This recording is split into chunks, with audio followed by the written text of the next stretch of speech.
As we've done other series and brought this up in other places, but I think this is really interesting in Father Matters about going after shame. Shame, right? Definition that we have shared for a while. Guilt is I did something wrong. Mm-hmm. Shame is there's something wrong with me. Yeah. And so that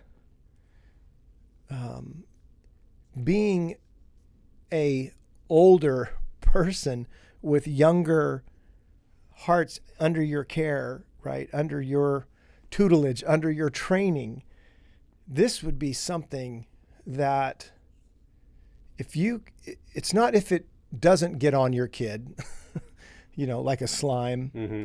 This is how do you treat it? How do you address it? Mm-hmm. How do you notice it? How do you even know that they're experiencing that? And if they're experiencing it from you, this is really not good.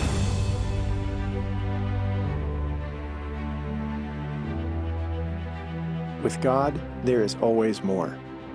More love, more life, more freedom. Welcome to Zoe's Exploring More with Michael Thompson. C.S. Lewis once wrote, "Our Heavenly Father has provided many delightful inns for us along our journey, but He takes great care to see that we do not mistake any of them for home." Join me and the team as we explore the kingdom together, discovering the deep truths and offering encouragement for the journey. There is always more.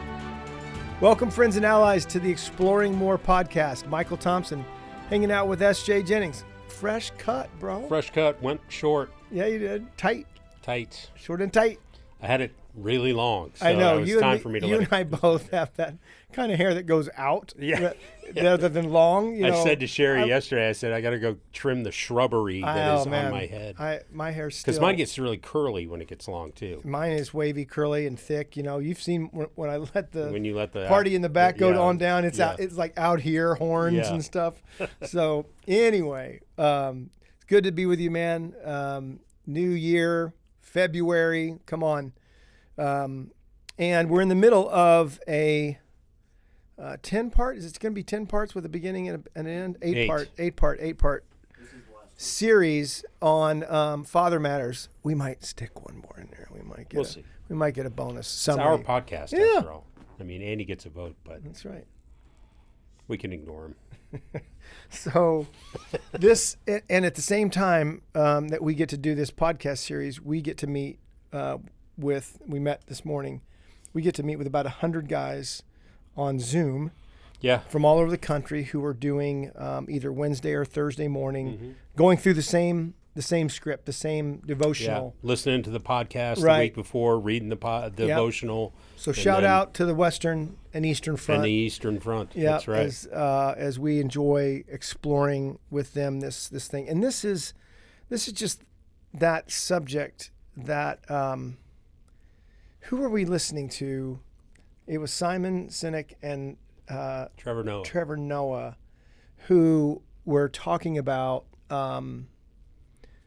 books on lots of things, leadership, business, parenting, but not a lot of books on friendship. Yeah. Just how to be a friend. Simon was talking about his teaching even children how to be good friends today, because it doesn't come naturally or normally. And I think about this subject, about fatherhood, and I know there's a lot of books that do address this, and I've read several, kind of some do's and don'ts, some tips and techniques, and I just want to reiterate, SJ, as we move into this particular week and this subject about shame. In this series, I find that we're exploring things that I never read about these things in fathering books. Yeah, that's when you were talking and about. I didn't read that many fatherhood books. Yeah, I had a book. Actually, my son gave it to me for Father's Day one year. It's called How to Dad, and it's things like, it's nothing relational. It's, how to hold a baseball bat and all this stuff. So you could, if you didn't learn those things, you could share them with your kid, you know. And there are good books like that. How to unclog a toilet. I mean, it's stuff like that. Stages of the journey. But the thing with friendship you were talking about, what I thought about was there's no books on it, because I think you have to experience it to understand it. You know, with the deep friendship, knowing and being known, learning how to listen, listening well to another man's story, the journey that we've been on and have had the privilege of taking other men on, we help them to experience what that's like. So it's kind of, I guess, along the line, and this is coming to me in the moment. So you could talk to somebody and tell them what it's like to be in a boxing match. Yeah. And what it's like to get punched in the jaw with a haymaker. But until you feel it, you don't really know how important footwork is and learning how to dodge and all that. Yeah. So, and sometimes friendships can feel like getting punched in the mouth. Yeah. but I think you have to experience it to really understand it. So that's part of the challenge. Because that's true. Fatherhood is really similar. Yeah. In that you get to take this little thing home after a day, loaf of bread, you know, or two in the hospital, and you can read some books, but you really don't realize, as we have spent a lot of weeks looking further into your father shaping experiences by your earthly father, and other men, other men in authority can help shape that for good or bad. But I just think nobody really prepared me for some of the things that my kids were going to experience, and if not a better response, a proper response to their journey and their heart. What is it that's really going on? So I think because I was parented, and so many of us were fathered, mothered, parented, with behavior being the thing that got the most attention. Yeah. Rather than our hearts at the time. So it's just amazing to me. Before we take a break, I want you say respond, but this morning it amazes me again how ill prepared we are, men. Most of us, the majority of us, have been, how ill prepared we are to be fathers. And yet, to your point, even experience has not taught us well.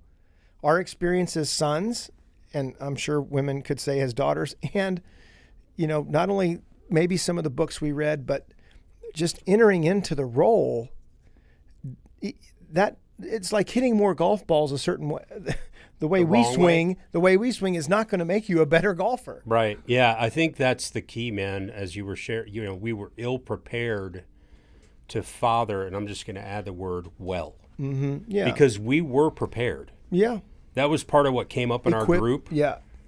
This morning was our own experiences of how we were fathered. And even when we were just getting into adulthood, we recognized that it wasn't all good. And we would have liked to have received something else than what we received, most of us. And yet we still ended up fathering that same way. Repeating performance. Yeah. I was present physically. I was not there. I was not present emotionally, spiritually, relationally with my son, because I was trained that that's what fathers do. That's what it looks like. Right? Yeah. So we all go into it prepared in some way, shape, or form, and trained in some way, shape, or form. But the key is, unlearning. Yeah. Because there's, 1 in 100 probably had the dad that sits down, asks questions well, They're leads well. They're unicorns. They are unicorns. And they are. thank goodness. Yeah. Let's get some more of them. Right. And so this particular, before we take a break, all that to say, so we're talking about going after shame. As a father's job, as part of a father's job with his kids, is to have. It'd be so awesome to have like a dashboard. You know when I think of Iron Man, the dashboard that's kind of in front of you. The heads-up display. Yeah, the heads-up display, or that exactly, and a dashboard that there's this shame gauge, mm-hmm. and it can detect like a what is the not a smoke detector, because you can kind of see the smoke. What am I? A gas, natural gas, meth. Yeah, gas. We used to call them sniffers. Yeah, in the fire department, if there was a gas leak, you'd find the leak with a sniffer. Mm-hmm. Yeah. And so where it's not as visible. Now Mm-hmm. you can smell when you turn on the gas of the oven and Mm-hmm. it doesn't ignite. You better turn that thing off. Yeah. and wait a little bit. Mm-hmm. Blow Mm-hmm. that, disperse Turn the that. vent fan on. Disperse that. So, but here's why this is so important. Shame, we believe, is maybe, if not absolutely, the most brutal, painful, hurtful, and a negative thing to carry. Mm-hmm. And we're not immune from it. It happens sooner or later in every image bearer, every boy, every girl's story. Yeah. Shame comes slithering in, and it goes all the way back to the garden, right? I was afraid, right? So I hid. I was ashamed. Yeah. Fear and shame having such a relationship and connection.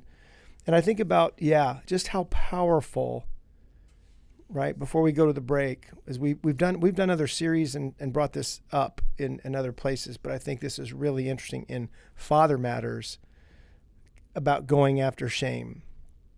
Shame, right? Definition that we have shared for a while. Guilt is I did something wrong. Mm-hmm. Shame is there's something wrong with me. Yeah. And so that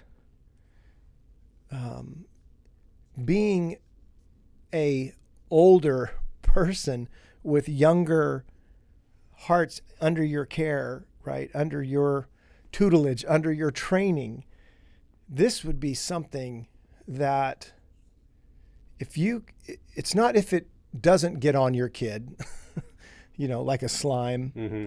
or this is how do you treat it? How do you address it? How do you notice it? How do you even know that they're experiencing that? And if they're experiencing it from you, this is really not good. And so how do you help them interpret situations and scenarios, even when you could be a little upset with them over something? I just asked you not to do that. Mm-hmm. Talking in syllables and looking at them in a certain way, right? They can feel badly, but this other thing can bite them right there. And now it's not I did something wrong, but something's wrong with me. Yeah. So that's what we're going to look at on today's Exploring More podcast. We will be right back after this break. We just wanted to give you a heads up about an event coming up in April called the Heart of a Warrior Encounter, April 16th through the 19th, Rockbridge Young Life Camp in Goshen, Virginia. If you want more information, go to zoe.org/events. Yeah, there's only 400 seats, and we're already a quarter of the way sold. Yeah, it's filling up, and I would just add that it was a series of events, but a significant event like this conference retreat that changed the trajectory of my life. Mm-hmm. And the couple of men that I went with, friends of mine, are still friends of mine that 25 years later, we're still exploring, we're still journeying, and I find that it's not. Yeah, I wouldn't have known it at the time. I needed it, but I don't know how else to describe it. I didn't know how badly I needed it. Yeah, I did not know. It's like, I remember, man, going to the doctor because my shoulder was bothering me, and she told me, Yeah. What are you doing to manage the pain? And I'm like, I don't know, taking 6 or 8 ibuprofens a day. And she's like, you're not supposed to live in constant pain. Right. You're not supposed to live with some of the things that we carry around. Yeah. And, time away, we call it an encounter because it's an encounter with God. That's what we're trying to set up. That's what's really most important about it, is your time that you have unplugged, hopefully, from some day-to-day things, so that you can get plugged into the Father. And we just kind of set the table. Yep. I remember the term sharpening your axe. Mm-hmm. Right. We just aren't meant to be the 10 men who are just swinging, chores, chopping.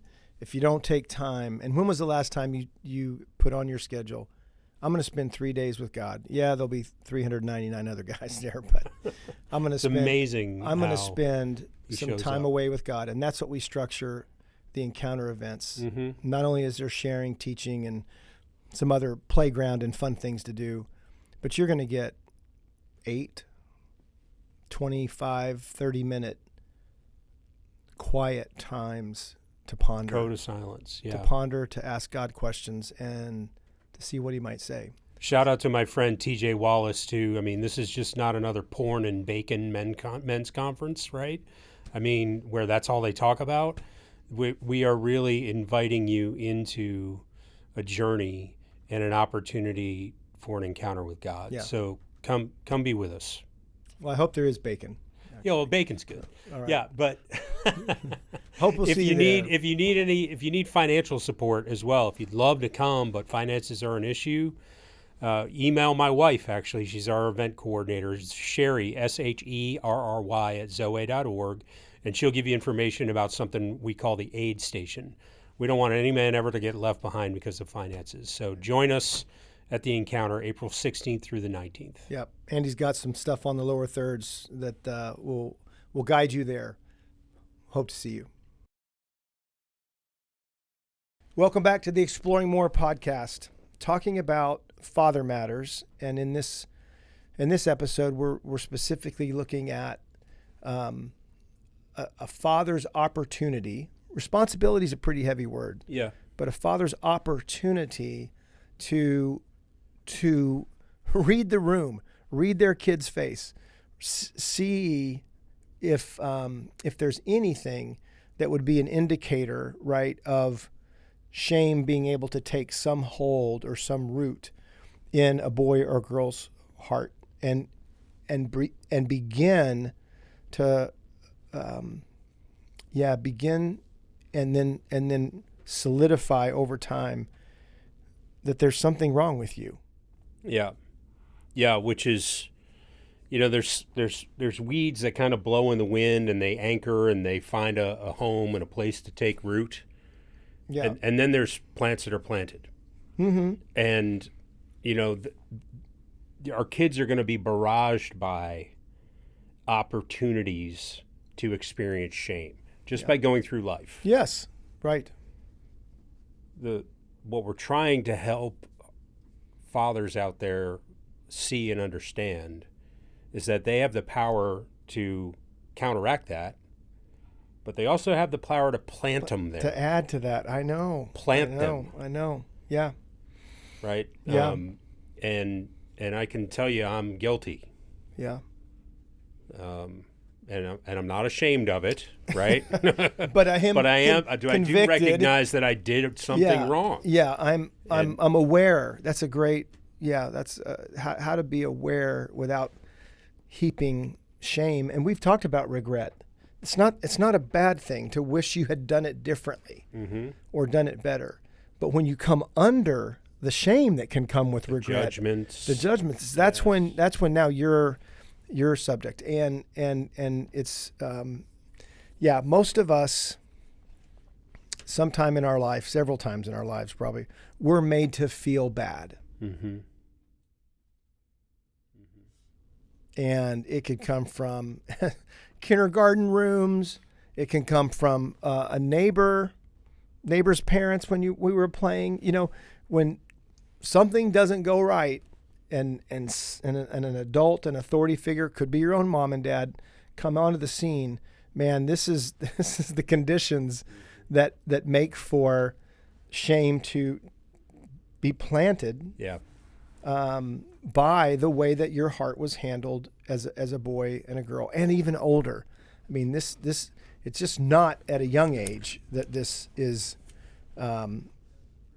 It's not only impactful. Yeah, it's impactful like nuclear waste. It's impactful. Yeah. Like hazardous material. Uh-huh. Yeah, man. There's a man.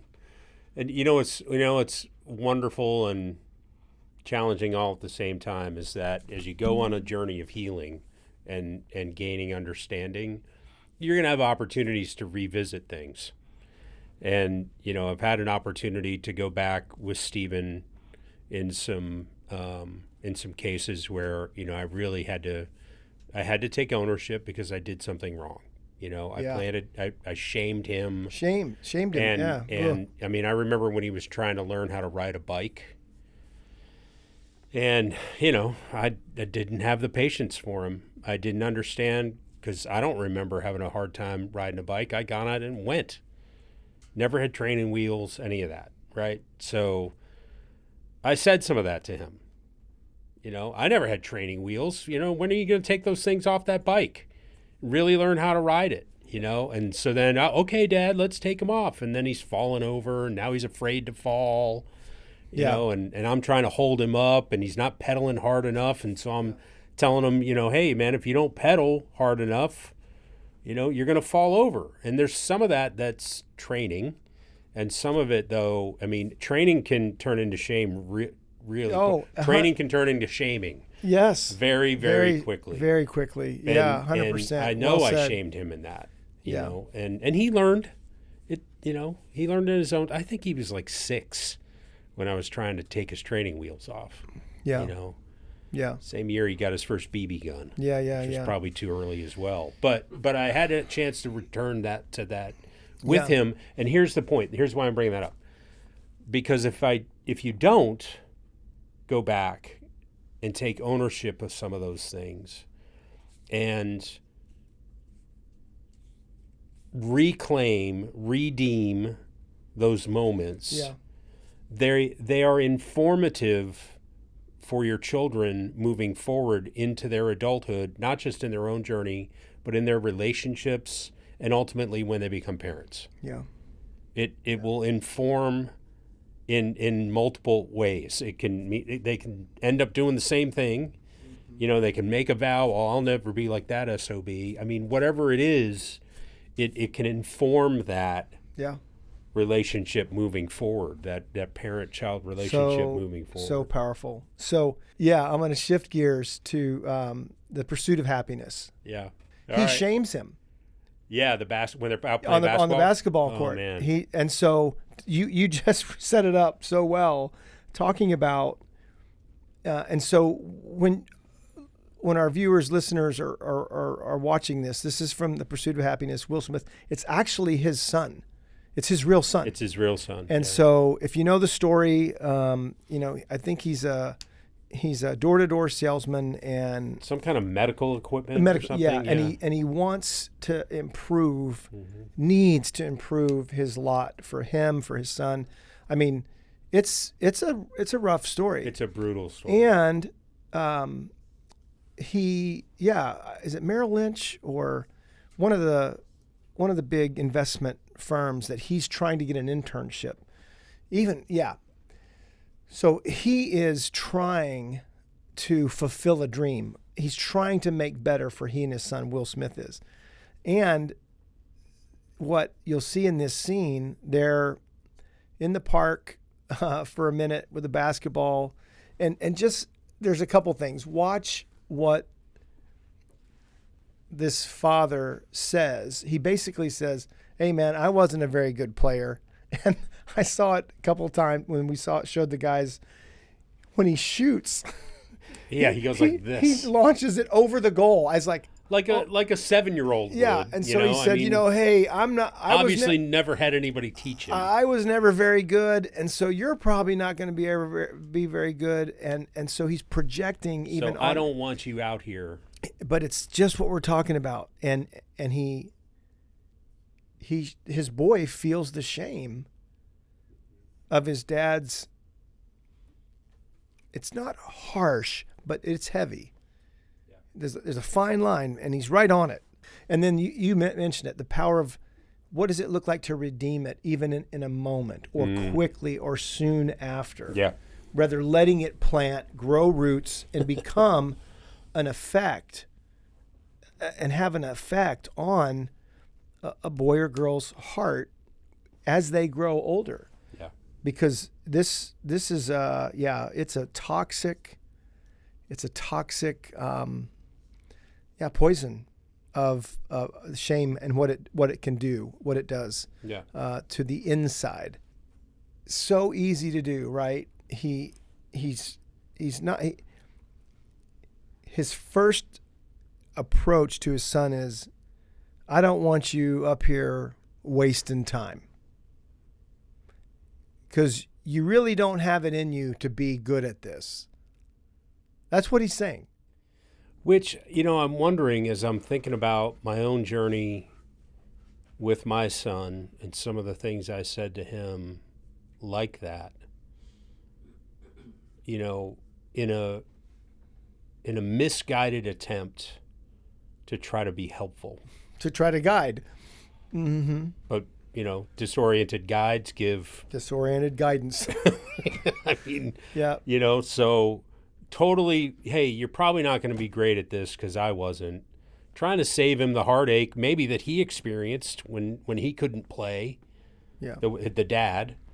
When he couldn't play. Right. He's trying to save him the heartache, but he's totally missing his son's heart in the midst of it.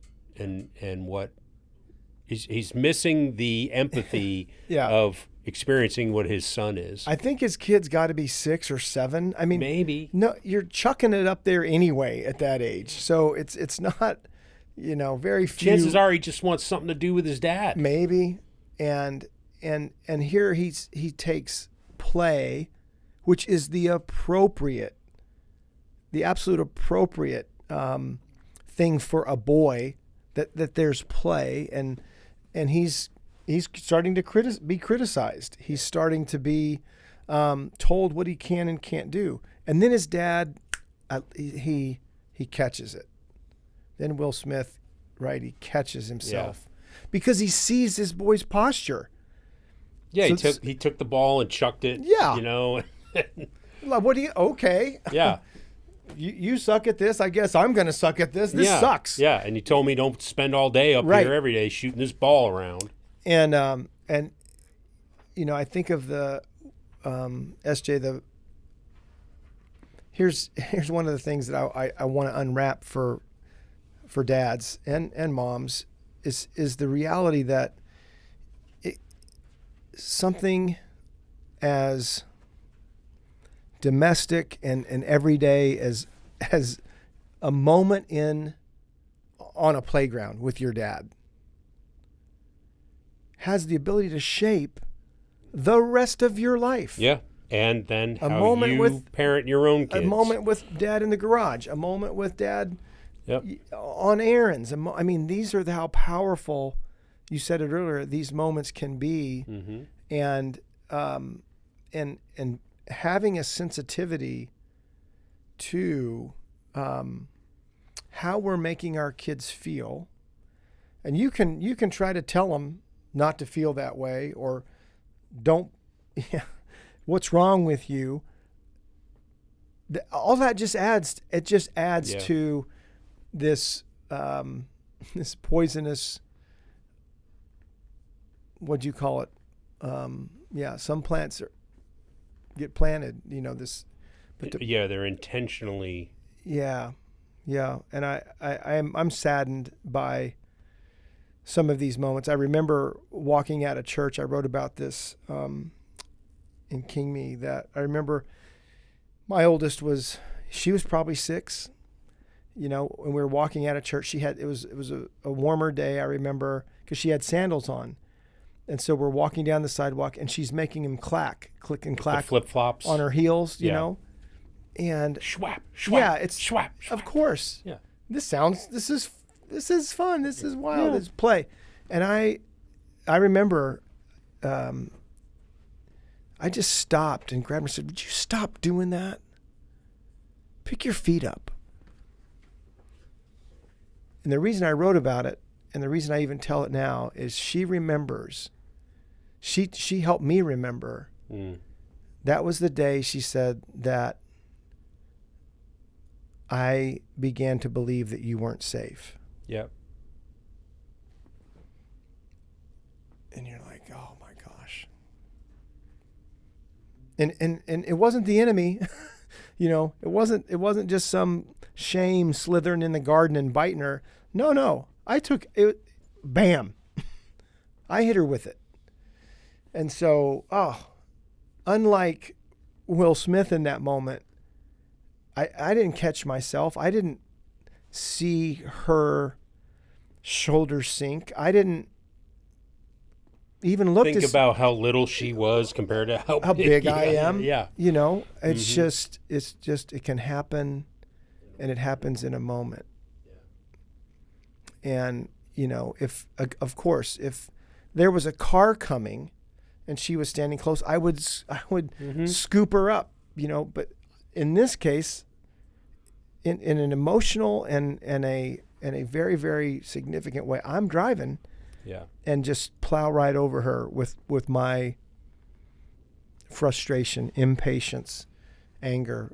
It's very, very, very, and it's hard to get that back. It's hard to, like, you know, pretty much it's going to have to be earned back. Yeah, because you can't just say, you know, as we're going on this journey, I was thinking about how to ask you this question. You can't just go to your kid and say, as you're getting your heart back, you know, hey, how did I shame you when you were a child? Tell me how I made you feel ashamed. How bad was it? I mean, you know, they're going to be like, what are you talking about? Right. Now, know? I'm feeling ashamed now that you're asking me. Because I don't remember. I don't have the or answers. this or that. Right. Yeah. So, you know, it's not that cut and dry, man. So how do you go after, you know, your kids' hearts? I mean, obviously, if there's fathers out there who've got 5, 6, 7-year-olds, okay. Yeah. You know, the stuff we're talking about, quit doing that. Right? Yeah. Don't do that anymore. Right. But also figure out why it is, what's the source of it in your own story, like Will Smith. Right. You know, his story was one where he wasn't encouraged, he wasn't shown, he wasn't coached. So he wasn't very good at it. You know, maybe he could have been. So finding the roots of your own story is very important. But how do you go about, you know, entering into the conversation with older kids? Ooh, do you think? Yeah. Well, and going after shame. Yeah. Instead of that path that you talked about, can we talk about how I've shamed you? That's probably not the best way to maneuver in there. But if a dad, I think, was ready, and what I mean ready to really listen. Mm-hmm. And not defend, not promote, not justify. I mean, this is a very tricky. But, you know, when you're ready, there's a lot of opportunities to get in. Hey, I was reading this book, and if you would, I'd love to ask you a couple of questions about my fathering and the experience that you had of me as a dad.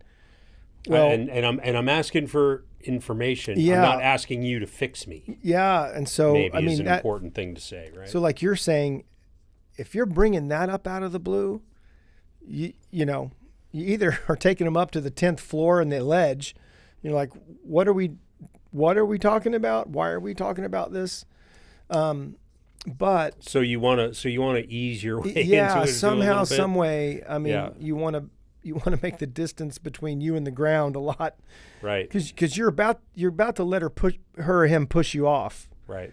And so you've got to be able to handle that fall. And we do talk about kind of falling from the pedestal that's coming, and how, you're ready to hear, how they experienced you and what failures that they have in the files of their heart regarding, or what misses, that's a gentler word, what misses that they have carrying in their hearts. And so, I think it's somehow, some way you want to be on a level with them that, hey, I have been exploring some things about me, my journey, and ultimately my fatherhood, which has affected you. I would really, really be interested in your opinion on some things that I've been exploring. Would you be willing to talk to me about that? That's about the lowest, and yet probably still like, okay, Dad, shoot. So if you're knocking on the door with that, and then you can get in, I think the next question would be, I would start with my own story. I would say, hey, I have had the opportunity to look back at how, your grandpa, Thompson or whatever they're, my dad, your grandpa, and how I experienced that. And I've been taking in some inventory, and there was some good, but also there was some not so good. And I realized, man, you probably have the same thoughts and feelings about some of the way that I brought some of that not so good with me into being your dad. I'd be careful even pointing to Grandpa, other than I'm taking some inventory and have been over the last few months about the impact of my mom and dad, your grandparents, your grandma and grandpa on my life. And you can say whatever you want and need to say there, hey, and I know they tried hard, or they did the best they could, but what I'm really, really wanting to know is, what was it like for you?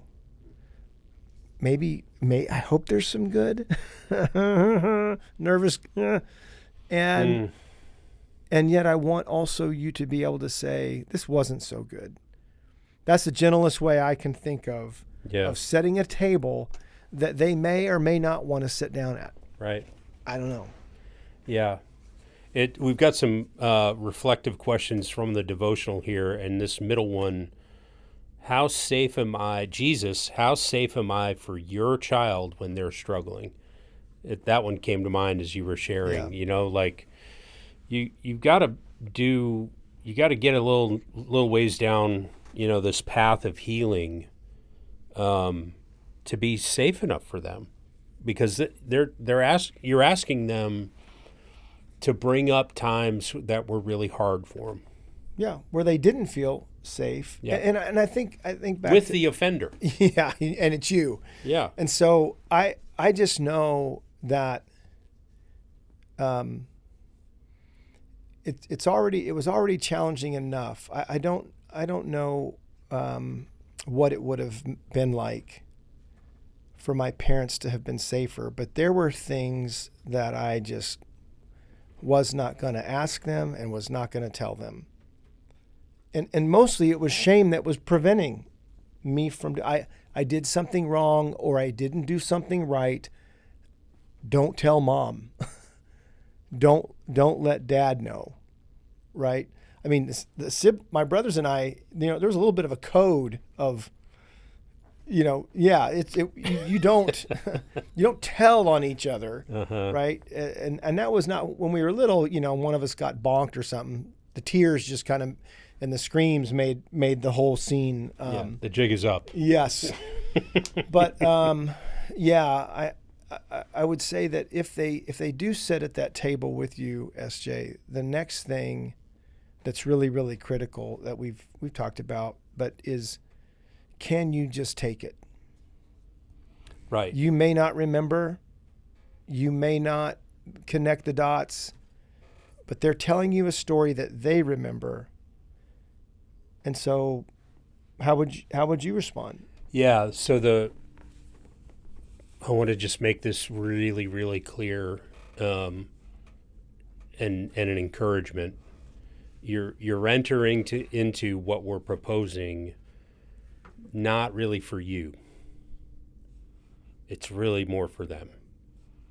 Now, God's a great redeemer, so he will take. You can partner with God on this. Yeah. You can partner with God with it, and oftentimes God will partner with your kids. Yeah.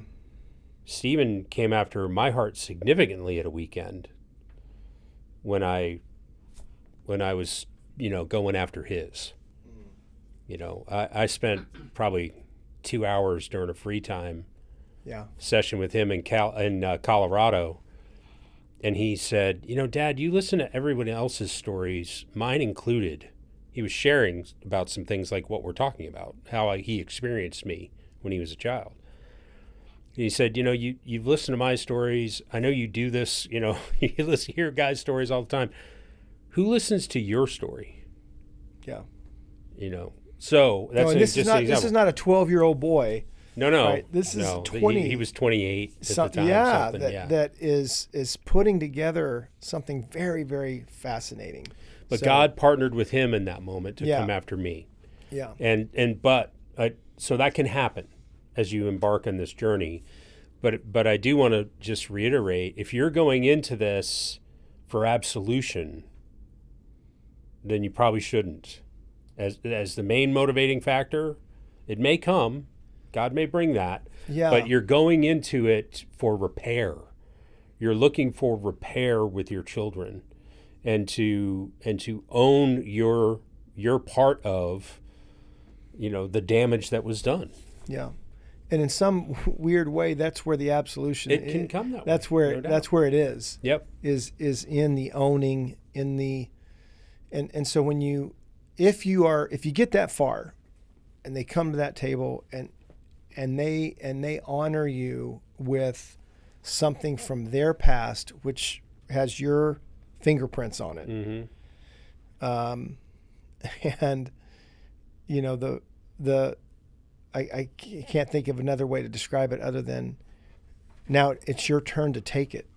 And what I mean by take it is to listen and then to respond accordingly would be, especially anything that's in pain or heartache, anything that they're bringing up that was difficult. The only response is, I'm so sorry. Yep. Not, your mom and I were having a tough time back then. Yeah, finances were really hard. I just lost my job. It doesn't matter. There is you are, that's what I mean. You're on the ledge of that building and you got to walk it. Yeah. And they'll either pull you back and say, thanks, Dad. Mm-hmm. Or if you say, well, Mom and I, they will kick you off the edge. That's yeah. I think I remember that time you're talking about, and that's when we moved. That was a hard time for everybody. Man, it just, if you can say, and because it's true, and you can feel, thank you for sharing that. I bet that was really difficult. I'm so sorry. And I'm so sorry. Right? That's. Mm-hmm. What you're trying to do is unearth a wound so that it can be permanently healed, not to make a new one. Yeah. Right? You don't want to make a new wound based on the efforts to heal an old by wound. Justifying, explaining, or correcting. Yeah. Wait, I was there. I remember that. Uh-huh. That's not what happened. Oh man, you're just letting shame stay in the greenhouse in moments like that. And they think, as we've thought, right, about our parents, yeah, they're not listening. I can't, they're still not safe. I can't trust them with my feelings and my interpretation. And I'm saying, even if their interpretation may not be accurate as kids who are now adults, that's not what you're after. Right. You're really after how it made them feel, and that's what this whole session is about. Is there fear? Is there shame? Is there something that actually is in the way of your love and connection for your son or daughter? Yeah. Yeah. And that's what shame does. It creates distance and barriers. Fear creates, walls Yeah. and even these filters. So it's a very, very, very powerful thing to do, and therefore, right? It's tricky. Yeah. This is not. Hey, what do you want on your burger? This is, hey, can we talk about something? And if this is the first time that you've ever gone that deep, you may want to back up and just talk about their boyhood and or girlhood. I've been learning about my story, and I know I was there for years, but I'd love for you to just tell me, like you said about Stephen, I'd love for you to just tell me, like, how was so-and-so elementary for you? Do you remember that one teacher? I remember that one teacher that you didn't like. Tell me more about that. Mm-hmm. Mm-hmm. Back to what we've interpreted, like, you didn't hate math. You just, you hated being called upon and not knowing the right answers. Yep. Yeah. And what about a teacher you loved? Yeah. Yeah. I love English. So getting into their story. I don't think you love English. I think you love the teacher. Who made you feel great. You feel great. That's my story. So I love that. But I think that it's about their story. Mm-hmm. And inviting yourself into an inner sanctum of their view, their vantage point, their beliefs, their attitudes, their experiences, and all of that. Mm-hmm. And it's not our job then as dads to rearrange the furniture, mm-hmm. but rather to get comfortable with the uncomfortable and say, tell me more about that. Yeah. And when you can, gosh, I didn't know you went through that. I'm so sorry that how did I not know that, sweetheart? Yeah. And be careful, because you don't want them to have to take care of you now. That's right. This is about keeping that focus and attention on them. Yeah. So, man. I love that we get to partner with God in his pursuit of shame. Where redemption is the mission. Yeah, man. He names it, disarms it, and replaces it with belovedness. And we can do that as their dads. Yeah. We can play a part in that. And I want to just encourage as we land this plane, don't wait. Yeah.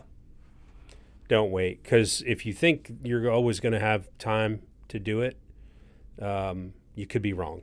Yeah. We've met plenty of dads and plenty of sons and some daughters too who, ran out of time. Yeah. So, don't wait.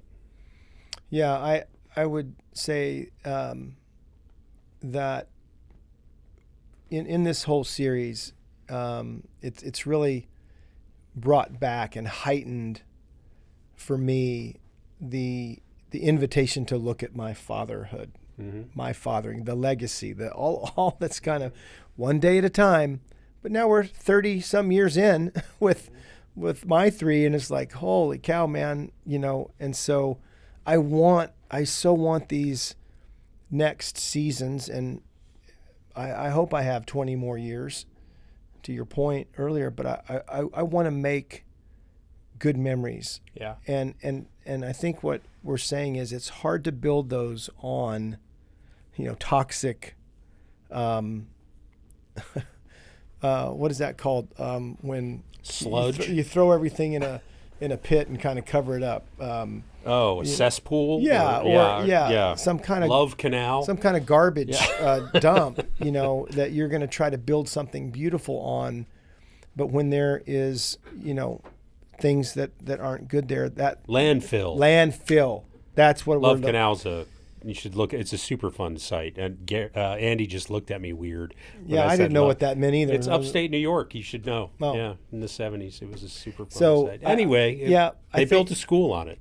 The one thing that I like about Will Smith's clip, I want to bring back up to your point, is he tried to bring some remedy to it in that moment. In the moment, right? And that's the goal. Ultimately, we talked about that this morning, man. Yeah. You can go back 30 years. And recover, and be in a moment, and try to recover in a recovery mode for something that happened. That when you're fathering 30 years ago, or 20 years ago, or 10 years, whatever it was. The real joy is when you're learning to do this in the moment, in real time, and the gap between the moment where, man, I shouldn't have said that, and the recovery begins is shorter and shorter. Yeah. So, because shame had such a powerful effect on us, we're saying that this session, again, it's about shame has and will have a powerful effect on them. Your job, your opportunity as a dad is to mine for that. Right. And when it has, and if it has your fingerprints on it, you get to own and therefore apologize. Yeah. And that's the beginning, I think, of a work that could be, because even some, at different points, I had a thing happen with one of my kids. We got to wrap it up. Just recently. And he's looking at us like, you guys keep touching on down and taking off again. Well, we both know that we can be funny, we can be teasing, but. What comes with that is, man, you just went a little too far. Yeah. Fantasy football season that we just had last year, and I thought it was going to be funny, and it was just kind of mean. I don't want to get into Josh Allen and any of the. But my friends who are Bills fans are pretty salty. Yeah, last week. But her favorite player. So a dig at that is a dig at her. All right. And the next morning, because it affected me that night. I was like, why did I do that? That wasn't funny. I almost got up and knocked on her door. I was visiting my son-in-law and daughter, but the next morning, as soon as coffee was kind of going, I said, hey, Ash, come over here. And she really kind of skipped over there like she was 10, 11, 12. She's 30. Sit down. And, what? I said, hey, I am really sorry about that fantasy football dig jab. And I don't know why I said that. I said, that was just terrible. It's unnecessary. Wow. And she didn't say, oh, that was no big deal. She's learned. We've had some dialogue before. She goes, thanks, Dad. I said, I am really sorry. I will never choose Josh Allen, even if I'm in the draft ahead of you. I'll never. Why would I be mean like that? Is that what you said? You would take him? Yeah, that was part of it. If I draft ahead of you, I tell you I'm taking. Oh, man. Ouch. And it was like, I'm taking your ice cream cone from you. Yeah. I realized it that night, but that's how fast you can get in there and go, wait a minute. Yeah. Do I really think that? Believe that? I'm trying to make it fun and tease. So anyway, little things on the playground, on a visit. Yeah. These are things that we still as dads can be used by the enemy to hurt. And so if we can recognize those more in real time, like you're saying, I know we can go back and grab some of the moments that were unfortunately formidable in our reputation as dads with our children, and that have stayed with them too long. So that's what we're after. So, yep. Well, thank you for being with us on the Exploring More podcast. We are crowdfunded. If this is something you enjoy and want to invest in and pay it forward, then go to zoe.org/give. Yep. It's that simple. Put a monthly reoccurring contribution or Yeah, just drop a big old check in the mail. You can do that too. Mm-hmm. There'll be all the information you need is at zoe.org/give. We've got events, we've got resources, we've got a lot of other things that we want to invite you into. You can find it all at ZOWEH.org. Heart of Warriors coming up. Yeah, wasn't that the commercial? Yeah, Wasn't now that on the break. So hope to see you there April 16th through the 19th. One more episode coming on the Father Matters. We'll see you next time on the Exploring More podcast. We hope you have enjoyed this episode of Exploring More. The landing page for this podcast is zoe.org/podcast. That's ZOWEH.org/podcast, where you can find the show notes and various platforms to which we broadcast. You can also find us and the Life of More by visiting Zoe on YouVersion Bible app, Right Now Media, our Facebook page, and Zoe on Instagram and Twitter. Remember, with God there is always more, and you were made for more.